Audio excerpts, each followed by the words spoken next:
सबको पता है कि ट्री, अगर हम एक कॉमन लेमन लैंग्वेज में बात करें तो हमें पता है कि एक ट्री के अंदर एक रूट होता है, रूट की कुछ ब्रांचेस होंगी एंड डेफिनेटली वो ब्रांचेस से लीव्स होती हैं, फ्रूट्स होते हैं। तो इस तरीके से पूरा ट्री का स्ट्रक्चर चलता है। वही चीज हम आज डेटा स्ट्रक्चर्स में पढ़ने वाले हैं। तो जो हमारा डेटा स्ट्रक्चर है उसके दो टाइप हम कह सकते हैं, बेसिकली दो टाइप होते हैं। एक है हमारा लीनियर डेटा स्ट्रक्चर और एक है नॉन लीनियर डेटा स्ट्रक्चर या हायरार्किकल डेटा स्ट्रक्चर। अब मतलब क्या है इस बात का कि अब तक जो हमने डेटा स्ट्रक्चर्स पढ़े थे ना, से फॉर एग्जांपल हमारे एरेज हैं, या फिर जो हम अभी आगे पढ़ेंगे स्टैक्स, क्यूज और लिंक लिस्ट, ये होते हैं हमारे लीनियर डेटा स्ट्रक्चर। ठीक है। और आज जो हम पढ़ रहे हैं ये है हायरार्किकल डेटा स्ट्रक्चर। हायरार्किकल या नॉन लीनियर कुछ भी बोल सकते हैं। ठीक है। तो इसके अंदर आता है फॉर एग्जांपल हमारा एरेज और लिंक लिस्ट, और इसके अंदर आता है जो हम आज पढ़ने वाले हैं विच इज ट्रीज। ठीक है।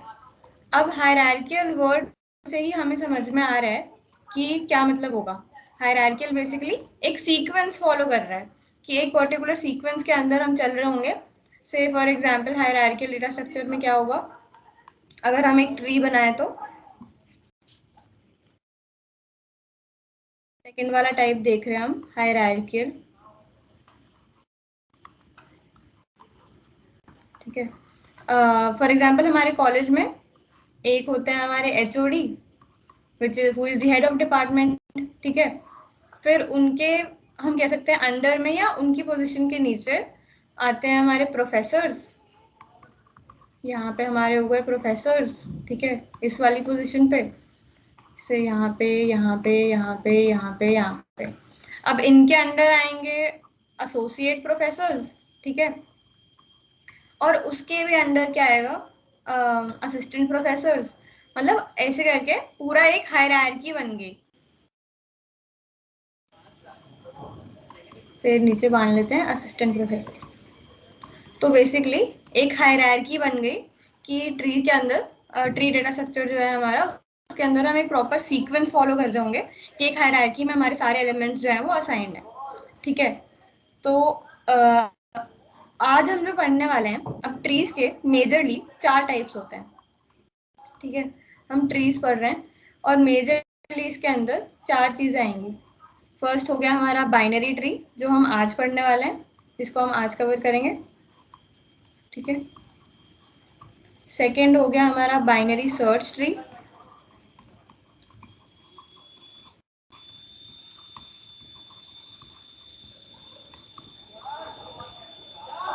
थर्ड हो गया हमारा एवीएल ट्री। और फोर्थ होता है बी ट्री। बी ट्री थोड़ा एडवांस टॉपिक है। उसके अलावा जो बाइनरी ट्री है और बाइनरी सर्च ट्री है, इनके ऊपर पर्टिकुलरली बहुत ज़्यादा क्वेश्चंस डायरेक्टली इंटरव्यूज में, प्लेसमेंट इंटरव्यूज में पूछते हैं। ठीक है। तो आज हम पढ़ने वाले हैं बाइनरी ट्री। आज का हमारा मेन कंसर्न होगा बाइनरी ट्री के ऊपर। बाकी मेजरली ट्रीज जो है इन 4 डेटा टाइप्स में डिवाइडेड है। नेक्स्ट, अब हम आते हैं बाइनरी ट्री के ऊपर कि बाइनरी ट्री का क्या मतलब है। अब नेम, इस नाम से क्या पता चल रहा है, बाइनरी नाम का क्या मतलब है।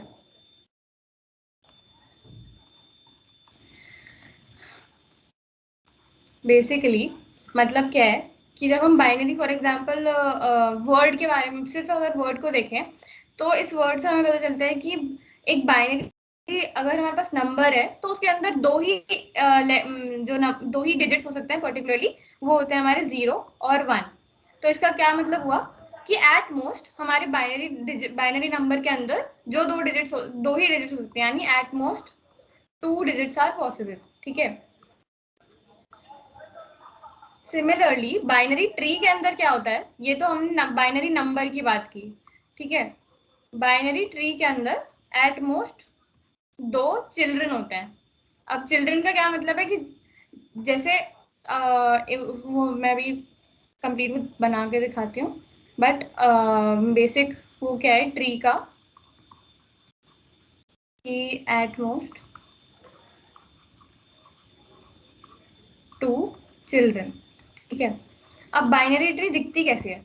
डेटा स्ट्रक्चर्स में जब हम बाइनरी ट्री को पढ़ रहे हैं तो क्या होगा कि एक नोड होगा हमारे पास। ठीक है, सबसे पहले एक नोड है।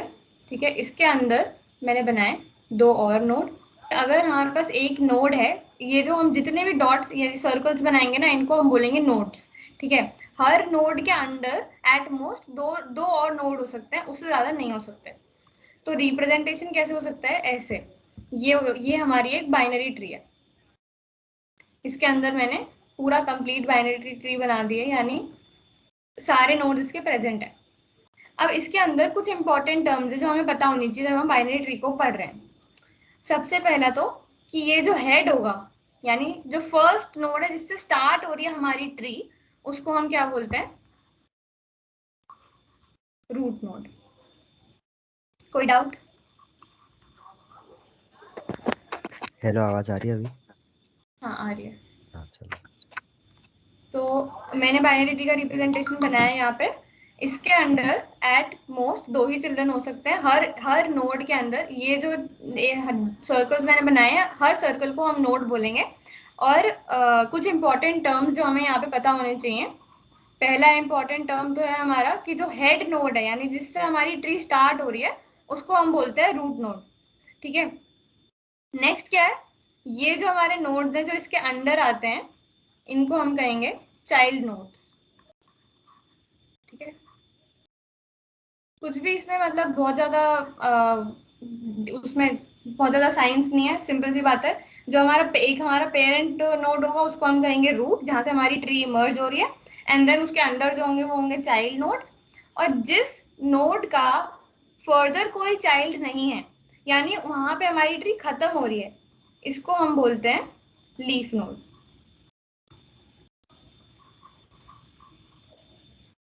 कोई डाउट?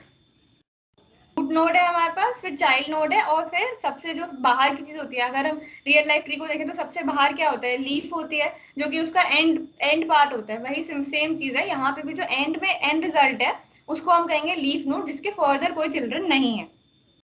फोर्थ एक टर्म हो गया हमारा एंसेस्टर्स। अब फॉर एग्जाम्पल अगर मैं इस नोड की बात करूं, ये वाला जो नोड है, ये एक लीफ नोड है। इसके ऊपर अगर हम देखें तो हम कह सकते हैं कि अगर ये एक सबसे छोटा नोड है, अगर अगर हम इसे एक उसकी तरह चाइल्ड की तरह देखें। ठीक है, अब ये एक चाइल्ड है, इसके इसके ये इसके फादर है। ठीक है, ये वाला नोड जो है इसके ऊपर वाला, एंड उसके भी ऊपर है इसके ग्रैंडफादर। ठीक है, उसके ऊपर कोई होता तो वो होता ग्रेट ग्रैंडफादर। ठीक है, तो बेसिकली एक नोड के ऊपर जितने भी नोड्स हैं वो होते हैं उसके एंसेस्टर्स। मतलब इस नोड के लिए ये नोड और ये नोड इसके एंसेस्टर्स हैं। ठीक है, सिंपल लैंग्वेज है, तो आई होप कोई डाउट नहीं होगा यहाँ तक। कोई भी डाउट हो तो पूछ सकते हो। ठीक है, रूट नोड हो गया, चाइल्ड नोड हो गया, लीफ नोड हो गया, एंसेस्टर्स, ये थे हमारे इंपॉर्टेंट टर्म्स जो हमें पता होने चाहिए, जो मेजरली हम यूज करते रहेंगे तो फिर ये हमें पता होना चाहिए कि हम किस चीज को रेफर कर रहे हैं। बाकी और भी कुछ टर्म्स होते हैं, बट जैसे जैसे हम आगे बढ़ेंगे वैसे अगर उसकी यूज होगा तो हम वो पढ़ लेंगे। ठीक है, तो हमने समझ लिया बाइनरी ट्री क्या होती है, और उसके एटमोस्ट 2 चिल्ड्रन हो सकते हैं, root node, child node, leaf node and ancestors. 4 terms हमने पढ़ लिए। नाउ कमिंग टू कि बाइनरी ट्री के अंदर क्या क्या होता है। अब बाइनरी ट्री के अंदर ना बहुत सारी टाइप्स ऑफ बाइनरी ट्री होती हैं, उनको हम समझते हैं। वो उनका भी एक्सप्लेनेशन बहुत ही आसान है, काफी इजीली समझ में आएगा। और इनफैक्ट तुम लोग खुद ही, जैसी मैं डेफिनेशन लिखूंगी तुम लोग खुद ही बता दोगे कि इस बाइनरी ट्री के अंदर क्या स्ट्रक्चर होगा। फर्स्ट है हमारी फुल बाइनरी ट्री।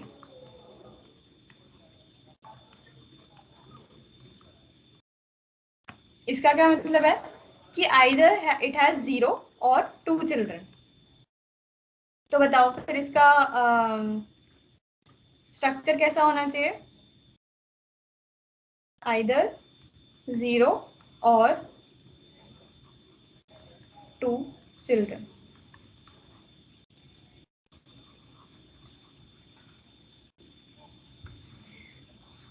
एग्जाम्पल बना लेते हैं इसका। एक हमारे पास रूट नोड है, ये इसके 2 नोड हैं, ये इसके 2 चिल्ड्रन है। नोड मतलब अगर एंसेस्टर से देखें तो उसके दो चिल्ड्रन हो गए। क्या ये एक फुल बाइनरी ट्री है? देखो उसका मतलब ये है कि मतलब एक डेफिनेशन की तरह लिखा है मैंने, बट मतलब वही है कि हर नोड के या तो 2 चिल्ड्रन हो सकते हैं या 0 चिल्ड्रन हो सकते हैं, मतलब दोनों कंडीशन भी हो सकती हैं, और बोथ भी लिख देते हैं साथ में। ठीक है, हाँ अब क्लियर हो गया। आइदर 0 चिल्ड्रन या तो 2 चिल्ड्रन या फिर बोथ, तो तब हम इसको कहेंगे कि एक फुल बाइनरी ट्री है। ऐसी एक और एग्जांपल बना के देखते हैं, ये तो एकदम क्लियरली समझ में आएगा। ये है कि नहीं बताओ, फुल बाइनरी ट्री।